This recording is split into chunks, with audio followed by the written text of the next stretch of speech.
Qu'on soit RH, manager, employé, tant qu'on n'est pas concerné, c'est un sujet qu'on va oublier. Si on considère qu'il y a à peu près 11 millions d'aidants, si on part du principe que la moitié sont en activité, on a à peu près 5 à 6 millions de salariés qui accompagnent, qui soutiennent, qui prennent soin d'un proche.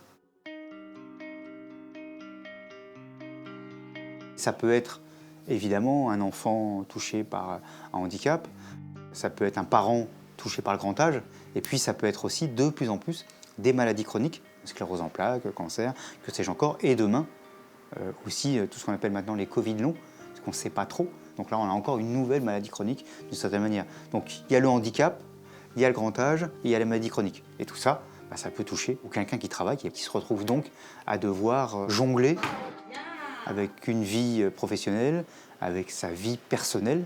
Ouais, bien. Encore. Je travaille à temps plein. Ça fait partie de mon équilibre psychologique. Mais au début, quand ça s'est passé, ça a été très compliqué. Il a fallu que je m'adresse à la médecine du travail. Ça a été très conflictuel au départ. Si les dirigeants de l'entreprise disent « ça ne nous regarde pas », on est rattrapé par le réel. Quand tu es aidant et que tu as des rendez-vous médicaux, c'est jamais le soir après ton travail, c'est toujours en journée. On a presque terminé cette partie-là. Ça devrait te donner des ailes. Et tu prends toujours tes jours de congé, non pas pour toi te reposer, mais pour accompagner finalement ton aidé à des rendez-vous médicaux, médico-sociaux, scolaires pour des aménagements pour le handicap de ton enfant, etc. Il y a des conséquences forcément. Tout ça crée aussi des dissensions entre les gens. Parce qu'on raconte rarement qu'on est aidant. Parfois, on peut avoir le sentiment d'être un peu un extraterrestre dans ce qu'on vit. Et c'est pas forcément évident de se confier aux autres sur ce qu'on peut ressentir. Pour moi, c'est fondamental de lever le tabou et d'en parler de manière simple, humaine et sans se prendre la tête.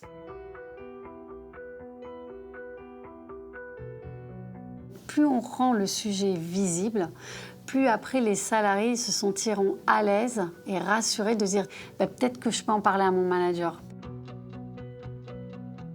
Tant qu'un aidant ne se sent pas à l'aise pour en parler, en fait, il intériorise tout et il tombe dans un mal-être et une solitude qui est néfaste pour sa santé. Si elle se dégrade, elle va avoir un impact à la fois sur son travail à lui, mais aussi sur le travail de toute l'équipe.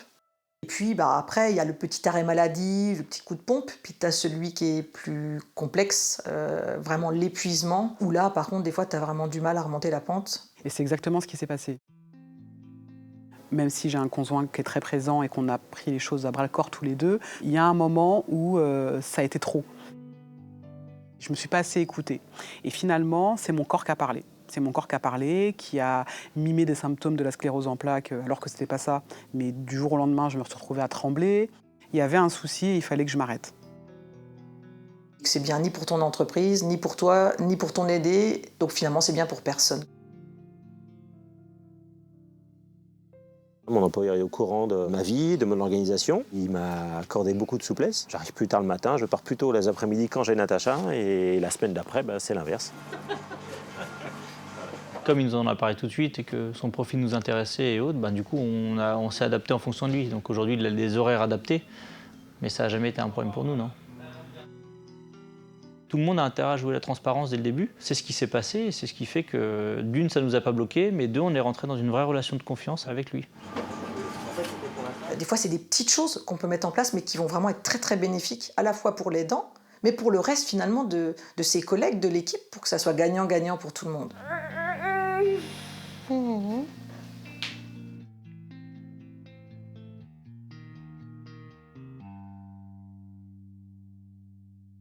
J'en parle pas, surtout pas à mes chefs, parce que ils sont dans une logique, comment dirais-je, carriériste. Ils sont pas dans l'humanitaire. Si mon manager apprend que j'ai un enfant qui va pas bien, que j'ai un parent qui va pas bien, est-ce qu'il va pas se dire « ouais, mais il va pas travailler autant qu'avant ». Donc est-ce que ça va pas me fragiliser ? J'étais employeur et c'est sûr qu'avant d'être aidant, j'ai rencontré une jeune maman qui était aidante de sa fille. Et moi, la première chose que je me suis dit en tant qu'employeur et directeur, elle va m'apporter que des emmerdes. Et finalement, moi je me suis bien trompé parce que le bon petit soldat dans l'équipe, c'était finalement cette personne aidante qui effectivement parfois n'étaient pas là, mais qui pour le coup, de manière générale, étaient extrêmement productives et extrêmement efficaces au travail.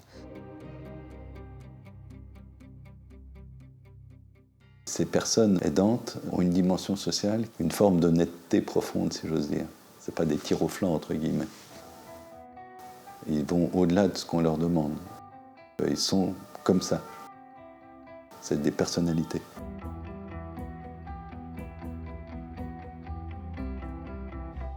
Il suffit de regarder ce que l'APEC demande comme compétence à un cadre pour se rendre compte que nous, en tant qu'aidants, on coche toutes les cases. La flexibilité, la réactivité, l'ouverture d'esprit, la responsabilité, la prise de décision. L'encadrement, voilà, on encadre un tas de gens qui gravitent autour de l'accompagnement d'Alice. L'engagement, la prise d'initiative, l'expertise, les compétences techniques, l'organisation. Il faut une organisation au couteau.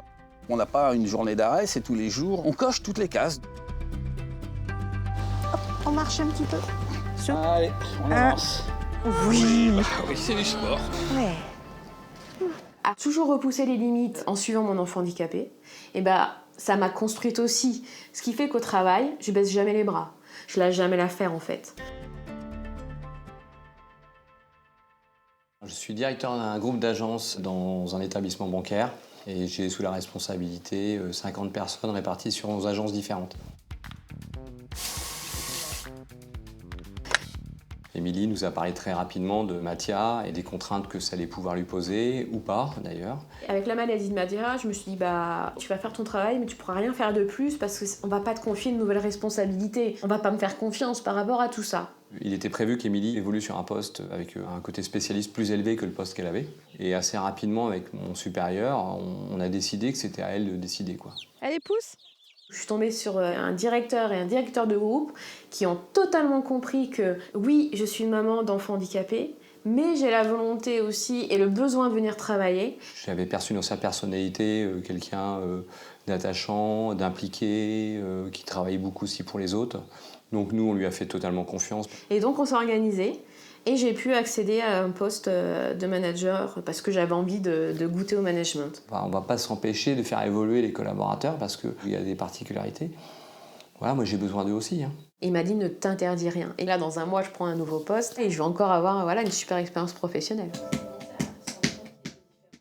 Ça m'a aussi beaucoup aidé d'être épanouie au travail pour pouvoir avoir la force de continuer le parcours avec Mathia.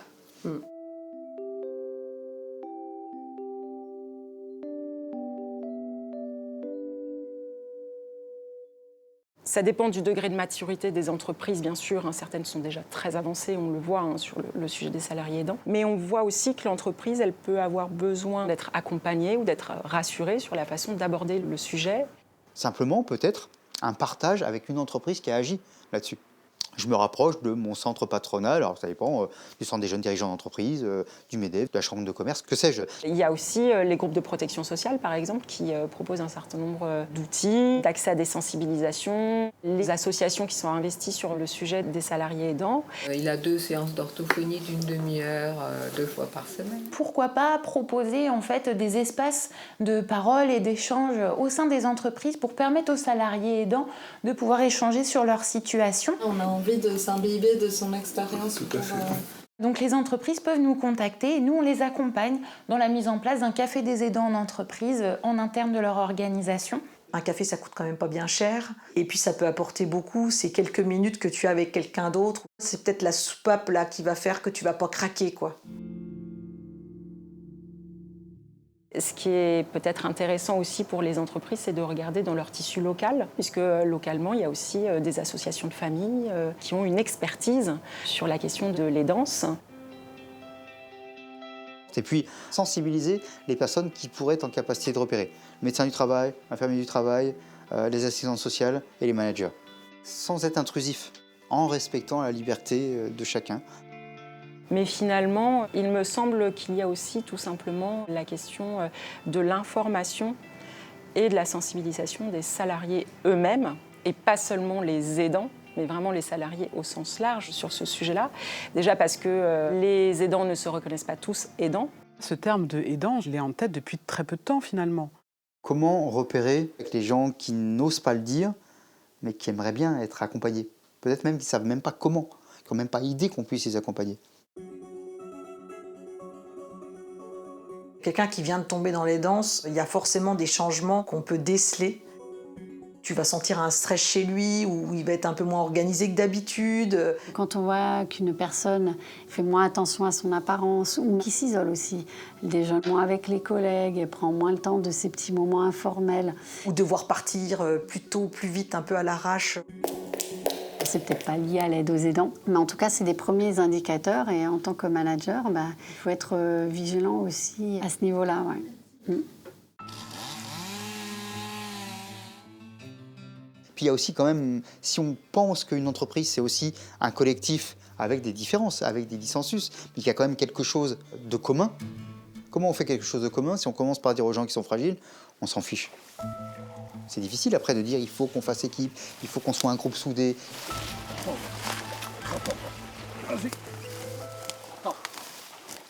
Les jeunes qu'on embauche aujourd'hui, ils aiment ce côté l'entreprise humaniste qui a du sens, des valeurs qui sont démontrées tout le temps. C'est essentiel aujourd'hui.